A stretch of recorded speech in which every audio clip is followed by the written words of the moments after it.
What is going on YouTube? Joe here with Culination Media and welcome back for some more Pokemon Showdown Live. This is our FU session, part number 3. If you don't know what FU is, you can look in the description below.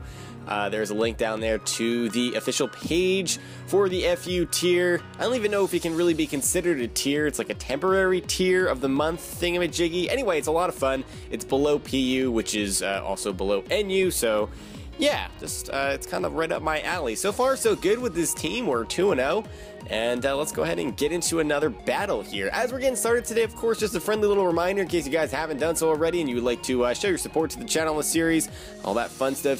Feel free to do so in the comment section below or by just clicking that like button. All of those things help, and you guys are always good about showing your support, so I don't even know why I say this stuff anymore, but I do because there are new people arriving on the channel every day, I guess. So it's not always the same group of guys and gals. Why did I say it like that? I'm very strange. I'm a strange person. Alright, so looking at this team, I don't know what to think of it exactly. Grumpig is probably especially defensive. That Lapras could be a couple of different things.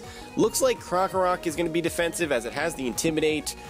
But I'm leading off with Tyke the Dwebble here, and I'm going to set up some hazards, because I'm not that afraid of whatever this Krokorok is going to do. I don't think it has anything to hit me super effectively, unless it is offensive and it's running like Stone Edge or Rock Slide or something. That can be a little bit scary. Either way, it can take us out in one hit, and looking at this team, I don't see anything that can remove hazards. Getting that 25% on Lapras when it comes in will definitely be handy, because even if it's not an Assault Vest or a bulky set, Lapras just has a lot of HP. It has a lot of natural bulk. So all of the help we can get with that, you know, I'll take it. So there we go. We just kind of exchanged rocks there, which I guess that's to be expected since he was showing the Intimidate, and he goes for the knockoff. I should have predicted that. Either way, we set up not Eviolite. Our Eviolite got knocked off. We set up Spikes. So that Lapras is going to take a lot of damage when it comes in, which is great. Trying to think. Yeah, he doesn't have anything that has Rapid Spin, no Defoggers, so we should be good here. He's probably going to go for EQ, so I'm going to counter. Unless he predicts me to switch and just goes for knockoff again, which I guess would make sense. But I'm basically just using him as as fodder here, as he does go for the EQ.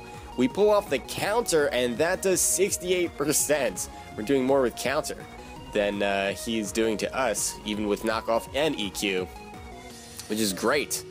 I'm all about that. I guess we can just set up another layer of spikes here. Pretty sure another EQ will kill us off, though. It doesn't really matter at this point. Tyke has done his job. He got up a layer of spikes, he got up stealth rocks, and did some significant damage to this Krokorok, so we can come in and finish it off pretty easily with Ninjask, I guess. But I don't want to take all that damage either. So I'd probably come in with Wartortle to rapid spin those rocks away.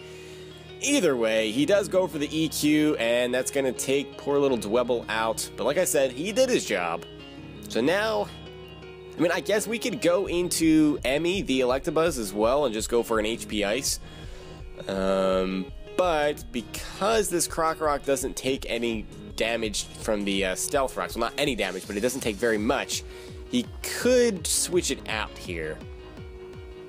But I don't know that he's going to want to do that.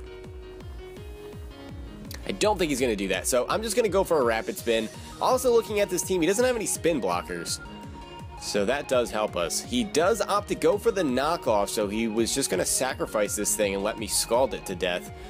Hopefully we don't see Stealth Rocks go up again here. I am going to scald, and that should be able to finish off this Krokorok. It seems like my opponent is just keeping this Krokorok in until it goes down, which is pretty much what I did with my Dwebble, so I guess that makes sense. He does go for the EQ, does 36%, and Scald is going to finish off the Krokorok. Unfortunately, Don is just basically going to be sacrificed here too, which kind of stinks. But not having the Stealth Rock up on our side of the field is really going to set us up for success coming up here for the rest of the match. If he doesn't have any Scarf users, we're in great shape because Ninjask can just steamroll most of this team. Grumpig might actually get one-shotted by Choice Banded U-Turn. Electabuzz, if it's not Scarfed, is going to get one-shotted by U-Turn from that HP range. Raticate does have the Sucker Punch, so we need to be aware of that. Frogadier, if it's not running Eviolite, that's going to get one-shotted, and Lapras might not, just because of how bulky it is. But it is going to take a lot of damage from all the hazards, so we do have that going for us. Either way, I'm going to go into Meganium here. He does go for the Volt Switch, and that is a critical hit, doing 15.4%. It's because Meganium is a tank. Go, Flora, go. We'll see what my opponent wants to go into here. And this is good for us because even with the lefties there, we only took 9%. So now we can bring Don in as fodder. And I guess that's going to be what happens right now.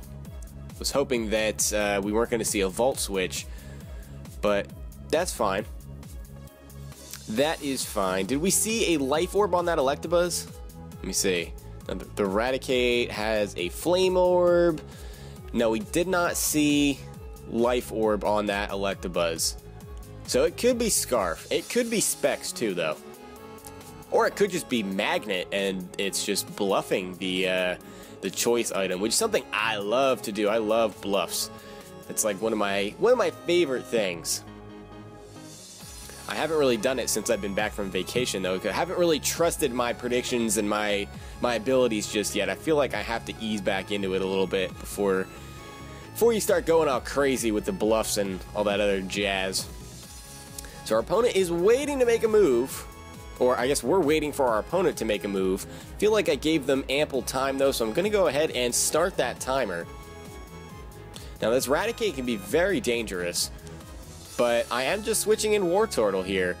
Don is going to come in, he's going to go down to a Facade or a U-Turn, and we're going to get a safe switch into most likely Ninjask. Yeah, there's the Facade. Don's going to go down there. Even with the Eviolite, I don't know if we were going to take that. Not sure. We do see some more burn damage from the Raticate there, which is great. But Raticate is already so frail that I don't think that burn damage really matters at all. Pretty sure a U-Turn would kill it anyway. I'm willing to take a Sucker Punch here too. It's really not that big of a deal. And my cat is getting into things behind me that it shouldn't get into. Oh my goodness. He always does this when I try to record. He's like, oh, this would be a great time to go chew on bags that make a lot of noise. Alright, so Raticate goes down to the U-Turn. Didn't even opt to go for the Sucker Punch there. Which, I mean, I guess it's possible that he's not carrying it. Either way, we get off kind of just scot-free there. So, that's, I mean, I'm not going to complain, that's for sure. So, Emmy's going to come in, and we'll see what my opponent wants to go into. Maybe its own Electabuzz, if it's Scarfed, or maybe Grumpig, if it's specially defensive. So it should be able to take hits pretty easily. In fact, we can't really do anything to Grumpig, so I would probably switch out. I'm not sure. Electabuzz could be pretty useful here. I don't know that I want to just sacrifice it, because we have Lapras and Frogadier, and they're both weak to electric type moves. At least the Frogadier is weak to it before it changes its type via Protean, of course. So in comes the Grumpig. It's going to go down to 76% thanks to all those hazards that we have up, which is great. And we can go ahead and Volt Switch out safely because the Krokorok is gone. There are no immunities on our opponent's side of the field, so we're safe to go for that. Probably isn't going to do a whole lot because Grumpig has a lot of natural special defense. So that is the thing. I mean, typically they're run specially defensive too, so that is a possibility. It turns out that the Volt Switch does 22%, which is actually a little bit more than I had anticipated. Either way, we're going to go into Meganium here, just in the off chance that this thing is offensive. We see the Psychic come out, that does 26%. And that's not really anything. We can just go ahead and Dragon Tail this thing away. Even if he wants to Toxic us, that's fine. We have Aromatherapy, so I'm not really afraid of this at all. And if we can bring either Frogadier or Lapras out here, that'd be great. And yeah, the Frogadier comes out, takes all that damage due to the hazards, down to 76%. And this is great because when the Grumpig comes back in, it's going to be severely weakened, which means we should be able to take it out, maybe even with Electabuzz, if need be. T-Bolt might be able to take it out. So we'll see what this Frogadier wants to do. Possibly Ice Beam? No, U-turn. And Meganium actually survives that with 5%. I'm kind of surprised that we see a U-turn here, because that Frogadier is just going to take more damage coming back in. So it took all that hazard damage, then Life Orb damage, and it's going to take more hazards coming back in, which is kind of crazy. We'll see what he wants to go into. It's going to be the Lapras, down to 63%. And wow, with the Giga Drain, that was almost a KO. We actually get back up to 46%. The Lapras shows the lefties. And I think I just want to go for a Synthesis here. And we'll see what this Lapras wants to do. If he's just going to straight out attack us with like Ice Beam. If we're going to see an Ice Shard come out. Unless it's running max speed, I'm pretty sure we outspeed it. Oh, we see the Protect come out, which is perfect because with the Synthesis and the lefties, we're going to get back up to 100% of our max HP, and we should outspeed. So, yeah, we should be able to get off the Giga Drain, and that's going to be a dead Lapras, which is great. I was not expecting to come out of that so cleanly. Doesn't even try to go for the Ice Shard. The Lapras just goes down. And our opponent is in a bit of a pickle here. A bit of a pickle indeed. And we may even want to just save Meganium now, just because I don't think Electabuzz can break it. And I don't think Grumpig can break it either. So I would expect the Frogadier to come out.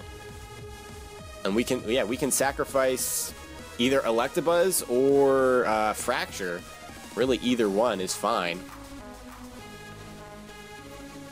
We shall see what he wants to do. He's been taking a long time to choose his moves. I'm really happy with how this team is performing, though. It's starting to look like we might go 3-0 with this team. I don't want to jinx it too early, because my opponent still does have 3 Pokemon left. We don't know... Oh, actually, we do know what the item of that Frogadier is. It was a Life Orb, right? And then the Electabuzz was the Pokemon we didn't see an item for, so maybe that was choiced in some way. I'm not really sure. I am surprised that Electabuzz is all over this meta. When I was making my team, I didn't really think about that. I just thought, oh, you know what? I want to use Electabuzz because I use it in other tiers anyway all the time. So I just thought I would add it. Are we going to have a timeout here? Our opponent's down to 90 seconds. And this is kind of a crucial part of the match. 60 seconds. There we go. Choosing the Frogadier as expected. Down to 41% thanks to those hazards. And I can stall out for a little bit of Life Orb recoil here too. But I'm going to go for the Synthesis to see if we're going to see a U-turn. Because I think even with all the hazards and the Life Orb damage, if he U-turns, he can still attack one more time. We'll have one more turn. So I will Synthesis here, and yeah, we should be able to take an Ice Beam okay. Not great, because it will get stabbed thanks to Protean, but we are especially defensive. Meganium's pretty darn bulky.